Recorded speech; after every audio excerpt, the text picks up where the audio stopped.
Tiens, je peux te lancer directement, carte blanche. Carte blanche, est-ce que c'est trop compliqué ou pas? Mais comment est-ce que tu voudrais un peu commencer cette conversation sur le passing? Tu peux aller sur un peu la théorie vraiment très théoricienne, ou alors directement sur les qualités de passeurs NBA. Je te laisse la parole. Bah, en fait, moi, c'est toujours un sujet qui m'a beaucoup intéressé et c'est surtout un truc qui a aussi visuellement toujours été un peu quelque chose qui pouvait me trigger dans quelque chose que j'allais regarder au basket, en tout cas qui allait plus attirer mon œil.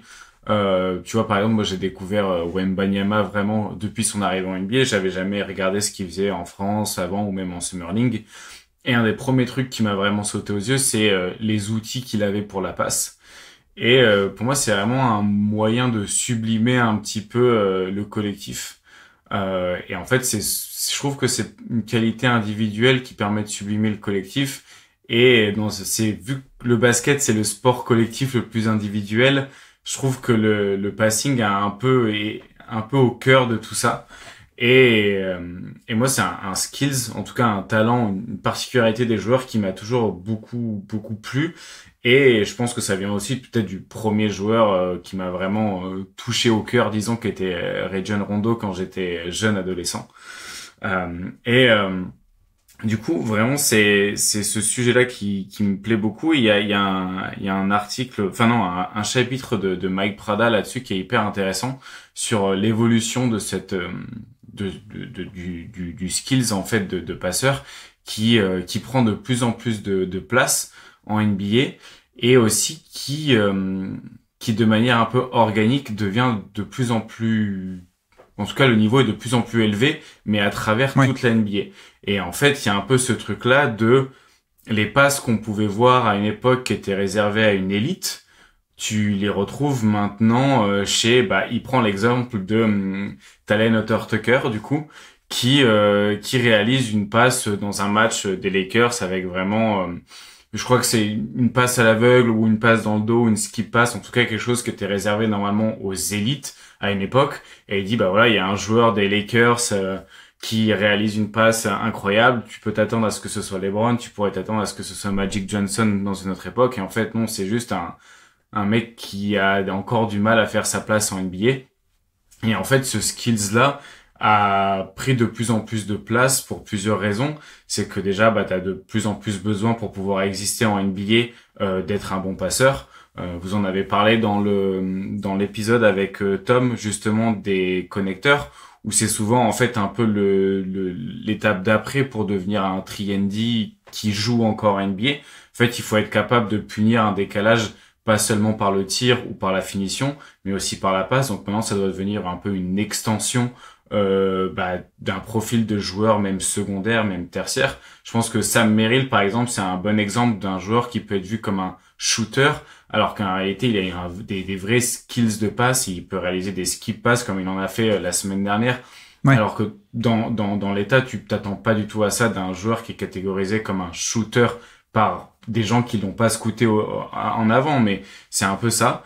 Et donc il y a ce skill-là qui a besoin d'être de plus en plus élevé chez les joueurs, et en plus le spacing actuel le permet parce que tu joues dans des endroits dans des endroits sur du demi-terrain ou même de la transition avec un rythme plus élevé, mais aussi avec plus d'espace pour faire des passes et du coup plus de décalage, et la passe va vraiment permettre de sublimer un petit peu le spacing, parce qu'en fait un spacing sans passe, ça va rester du 1 contre 1, et si tu as une aide qui vient, en fait tu te retrouves un peu bloqué. Donc il faut être vraiment capable d'utiliser la passe pour optimiser encore ce spacing qui est existant. Et du coup, c'est vraiment un skills qui est intéressant, et un domaine du jeu qui est en constante évolution. Et en plus, on a les top joueurs actuels sont des joueurs qui se subliment pas seulement au scoring, mais qui se subliment aussi par ça. Et je pense que le joueur qui met le plus ça en lumière, c'est Jokic, qui est, t'en parles souvent très bien c'est un joueur héliocentrique sans être héliocentrique, ou en tout cas ce serait une autre définition de l'être, parce que il l'est pas par le scoring et par l'omnipotence au scoring, mais par son rayonnement à la passe et sa capacité à faire exister les autres par son passing. Et en fait il est l'héliocentrisme d'une autre manière. Enfin, en fait, il est l'héliocentrisme le plus littéral possible, alors que quand le terme a été un peu un peu mis en avant et inventé, entre guillemets, en tout cas appliqué à la sauce NBA, c'était mi-année 2010 par Seth Partnow notamment. Et il voulait dire un peu donc héliocentrique, hein, un terme d'astrophysique, de tout tourne autour de un tel, donc notamment les James Harden, les LeBron parfois, les Westbrook. Sauf que c'est des joueurs très dominants balle en main, alors que Jokic il invente l'héliocentrisme littéral, c'est-à-dire oui il est au centre, mais c'est pas lui qui touche tout, c'est tout le monde qui tourne autour de lui, quoi. Plutôt que l'usage, le terme comme il est employé souvent de c'est juste un mec qui a tous les ballons, quoi. Ouais, exactement. Non, mais effectivement, c'est hyper intéressant ce que tu dis, parce que tu parles finalement, il y a eu, comment dire, ça prend de plus en plus de place, le passing. Je trouve que ça prend aussi de plus en plus de formes différentes. Et c'est peut-être un peu ça aussi le point central pour moi, dans le sens où, comme tu dis, le spacing a un peu tout révolutionné.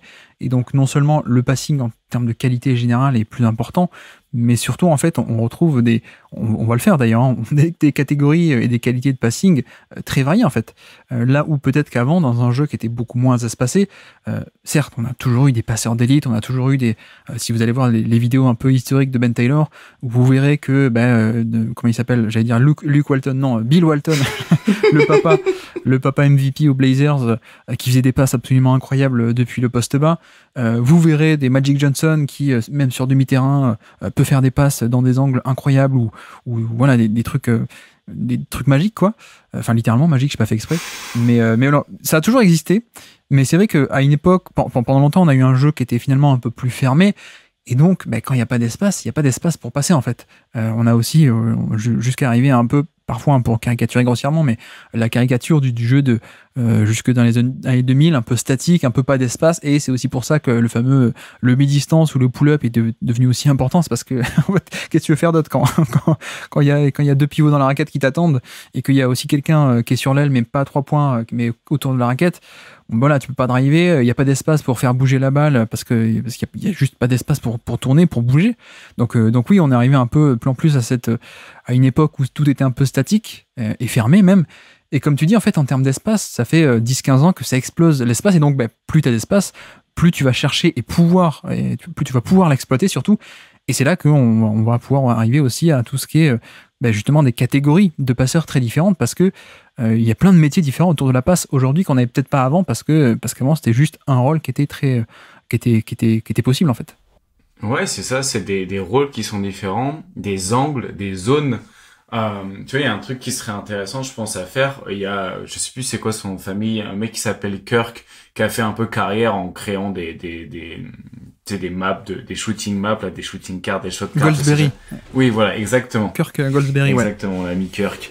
Et lui, il a créé ça avec d'où sont pris les tirs au fur et à mesure des années. Il a un peu fait son biz là-dessus. Ça serait intéressant de faire pareil avec d'où viennent les assists, ou même d'où viennent les passes au fur et à mesure des années, parce que je pense que même ça, l'espèce de heat map de d'où viennent les passes plutôt que d'où elles arrivent et les tirs sont pris, ce serait intéressant aussi, parce que je pense que ça évolue au fur et à mesure des années, et je pense que même de la saison dernière à cette saison, avec le post-up qui est de plus en plus réutilisé pour un outil de création, ça changerait un peu, et du coup tu aurais peut-être moins des passes qui viendraient seulement de genre en face du panier ou alors depuis la raquette vers des kick-out, mais t'as de plus en plus de passes, je pense, qui viennent aussi de l'elbow ou qui viennent même du poste bas, et du coup je pense que la heatmap et les régions dont les passes viennent et où elles arrivent est aussi en évolution comparé à ce qu'on pouvait avoir avant. Oui, non, mais effectivement, et c'est un peu fil rouge sur le Basket Lab, on en parle beaucoup, mais le passing est le fil rouge de pas mal de nos émissions, en un sens. Tu as parlé de l'émission qu'on a fait sur les connecteurs avec Tom, qui en fait, ce concept de connecteur, c'est, avant, on avait un jeu qui était plus simple, aussi moins d'espace, donc plus simple, de le créateur qui donne au finisseur. Et c'est vrai que de plus en plus, on a de l'espace, on a des actions qui se développent et donc des défenses aussi qui s'adaptent. Donc il y a une étape intermédiaire qui est celle du connecteur, en fait. Il n'y a plus création-finition. Il faut quelqu'un au milieu pour punir une défense qui bouge. Il faut quelqu'un qui bouge au milieu et qui fasse l'intermédiaire, en gros. Donc on avait ça. Et puis tu sais, on en a parlé aussi beaucoup avec Antoine Tarton par rapport au jeu du post-up, en fait.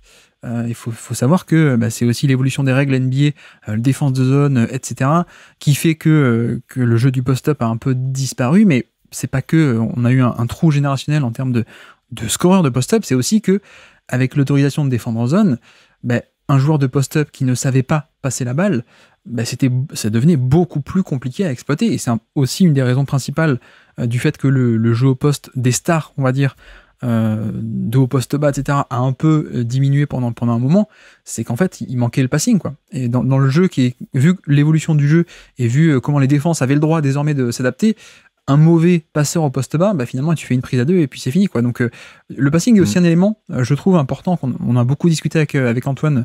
Je vous renvoie vers les 2 épisodes qu'on a fait là-dessus, mais c'est aussi un fil rouge du poste bas, je trouve, et de son évolution à travers les âges, quoi. Vas-y, je t'en prie. Et ouais, ça me fait vraiment penser à un truc que j'ai remarqué, clairement aujourd'hui en regardant un petit peu les plus gros pourcentages d'assists et les pourcentages de turnover depuis le poste bas. Et j'en ai fait Tu prépares les émissions, donc, c'est ça? Donc je prépare les émissions, exactement, ça m'arrive. Contrairement au quiz, les émissions un peu plus sérieuses, je les prépare. Et en fait, ça m'a un peu sauté aux yeux que même les joueurs, du coup, qui vont jouer du poste bas ont évolué parce que maintenant tu peux en fait filer des possessions au poste bas à des joueurs qui vont peut-être être plus orientés sur la passe ou en tout cas qui vont avoir ce talent-là d'utiliser la passe comme punition à une défense qui s'adapte au post-up. SGA est un bon exemple parce qu'il est beaucoup utilisé là-dessus alors qu'il est très peu utilisé en scoring direct sur du post-up. Et on retrouve aussi, en fait, parmi les plus gros assist percentage depuis le post-up, on retrouve Kawhi, LeBron James, Giannis et Zion. Ouais. Donc c'est pas des joueurs déjà que tu t'attends trop à retrouver au poste bas et pas non plus des joueurs qui deviennent un peu à l'idée en pass first, qui seraient les mecs qui font le plus d'assists depuis une certaine zone du terrain.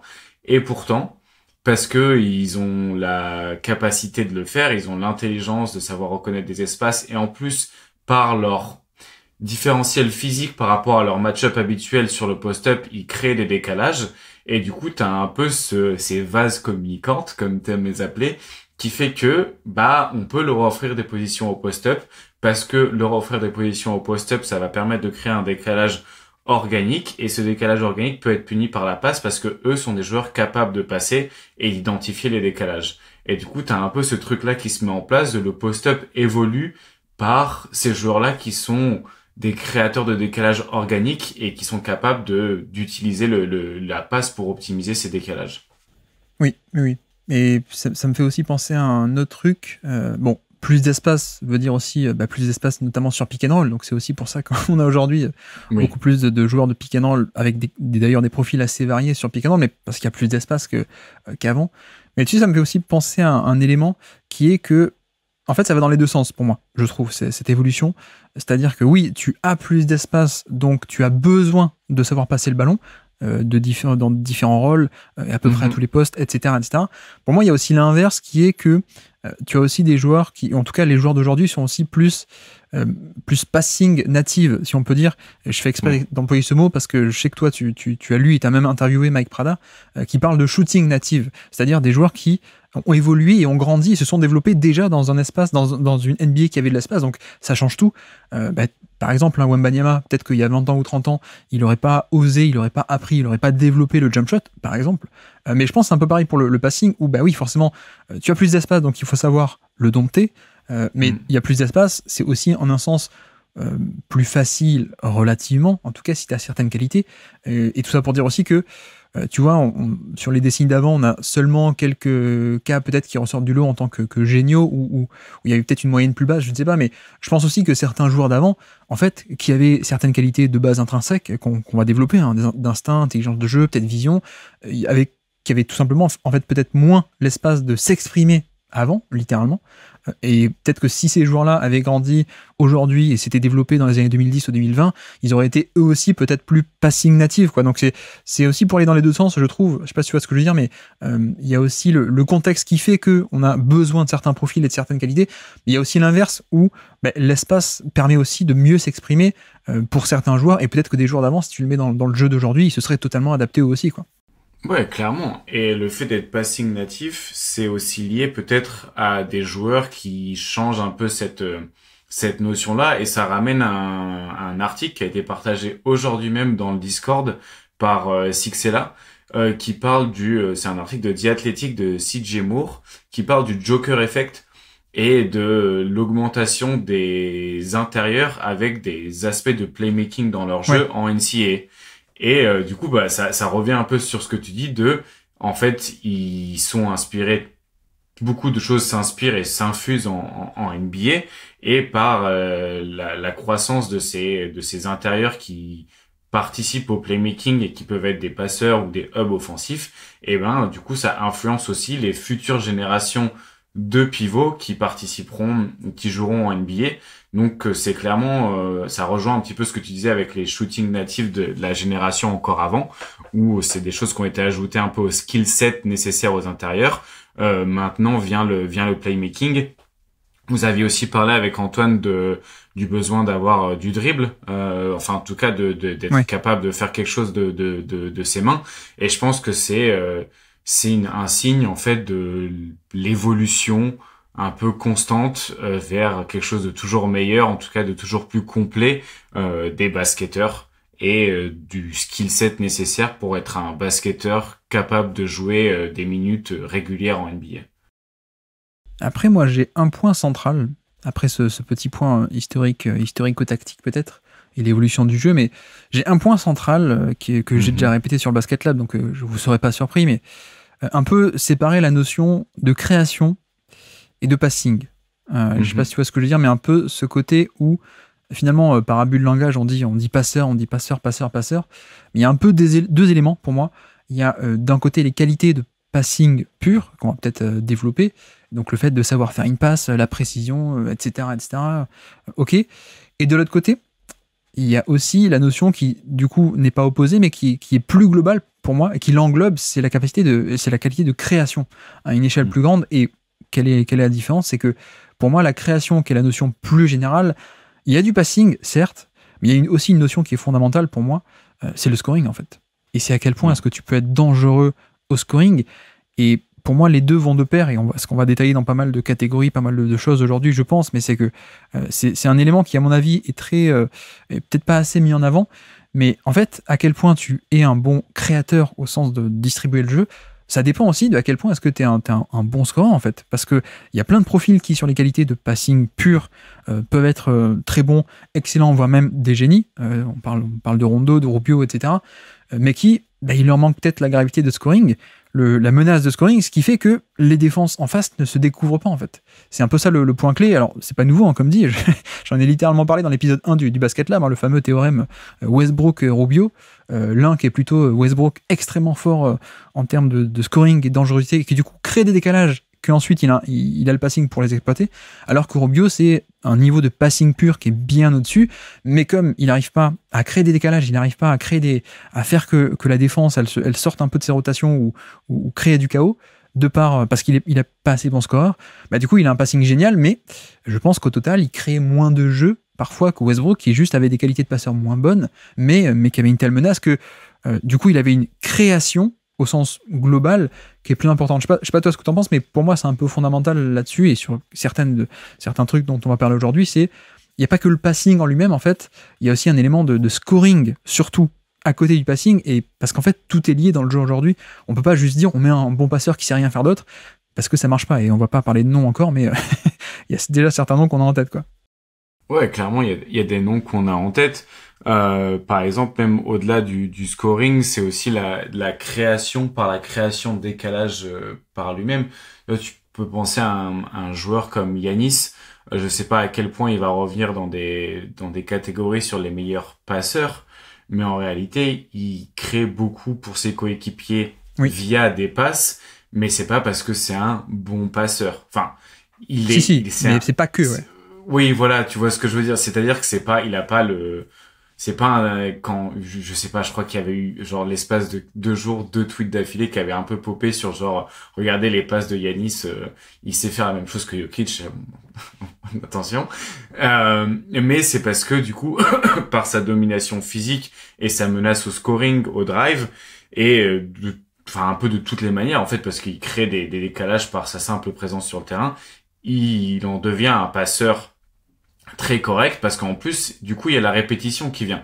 Parce que à force d'être ce scoreur implacable, d'être ce créateur de décalage, les répétitions se font, les défenses lui proposent des schémas qu'il commence à voir et à revoir. Ses coéquipiers aussi, eux, s'adaptent. Et du coup, tu as ce truc-là de le passing et un petit peu un ajout supplément au scoring. Et du coup, c'est là où tu deviens un vrai créateur parce que tu es capable de créer pour toi.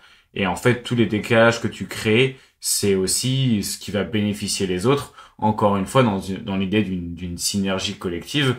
Parce que on va parler d'individualité. Mais là où c'est intéressant le passing, c'est que c'est encore une fois, c'est des skills individuels au profit du collectif qui sont souvent là pour le bien de l'attaque collective et pour justement mettre en avant parfois d'autres joueurs qui eux du coup reçoivent ces passes-là parce qu'ils sont incapables de créer des décalages balle en main ou même incapables de créer des décalages tout court mais capables de finir. C'est ça, et c'est un peu pour être très caricatural, mais une passe, c'est quoi? C'est quand il y a quelqu'un qui est ouvert et tu lui fais la passe, quoi. Certes, mais du coup, il faut que le quelqu'un soit ouvert, grosso modo.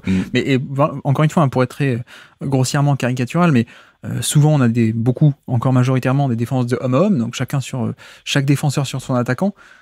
Pour créer une situation de passe, il faut qu'il y ait un décalage quelque part, il faut qu'il y ait un cassage de ce statut de 1 contre 1 chacun sur son défenseur, et donc c'est là-dessus que rentre en compte le scoring.